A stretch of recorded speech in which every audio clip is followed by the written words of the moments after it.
original Witcher turned a lot of heads in 2007. Made by a lesser-known studio, CD Projekt Red, and based on a Polish book series, the game quickly earned a number of fans around the world.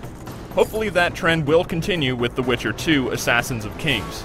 Not only does the sequel improve on almost everything the first game offered, but it's also one of the best role-playing games I've played in the past few years on any platform. There are still a few annoyances to be found here and there, but role-playing fans with a decent gaming rig should pick this up right away.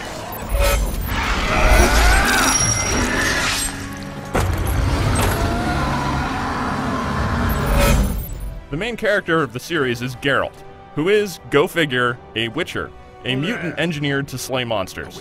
He has a number of supernatural powers and carries around 2 swords at all times. The silver one cuts down creatures, while the steel one deals damage to everyone else. In The Witcher 2, Geralt finds himself in the middle of warring races, shifting alliances, and a number of assassination attempts. While you don't have to play the first game to understand what's going on, it definitely helps. From its opening moments, The Witcher 2 throws you straight into the middle of things without much exposition or explanation.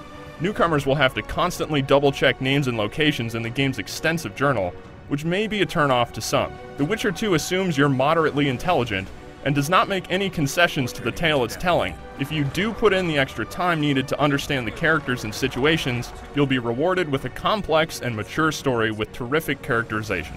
The graphics have the same attention to detail that the story has. This is one of the prettiest RPGs I've played. While the character animations during conversation aren't anything special, the environments, lighting effects, and richly detailed towns more than make up for any shortcomings.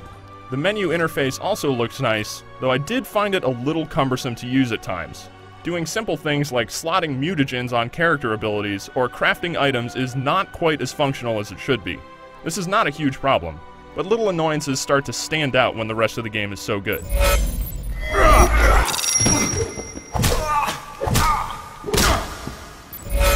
The Witcher 2 is a more straightforward action game than its predecessor, and you're given a lot of options when it comes to combat. You can focus on Geralt's swordplay, upgrade his magical abilities, build traps, or dive into alchemy, which creates things like stat-changing potions or bombs. You have to think when you fight in The Witcher 2. Geralt can only drink potions outside of battle, so you're going to have to carefully prepare for fights rather than blindly charge through. While the beginning of the game will force you to use everything at Geralt's disposal, the game will get noticeably easier as you start upgrading your abilities, save for a handful of challenging boss fights. In fact, the game actually starts to lose some of its depth because you wind up powering up certain abilities and have little incentive to use anything else.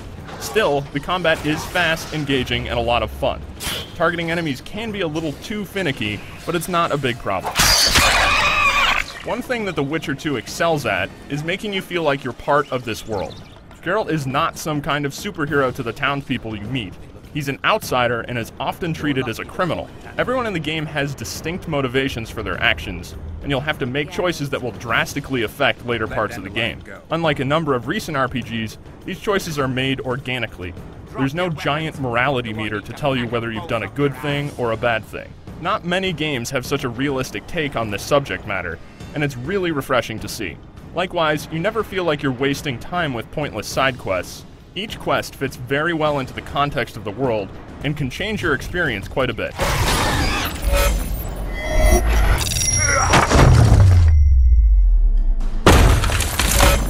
The Witcher 2 features a dark, complex tale meant for a more adult crowd, which is great to see considering how many games these days attempt to pander to as wide an audience as possible. The game doesn't hold your hand or shy away from violence or sexuality. While not the easiest world to dive into, patient gamers will be rewarded with one of the deepest and most finely crafted role-playing experiences you'll find this year. For more on The Witcher 2: Assassins of Kings, head over to IGN.com.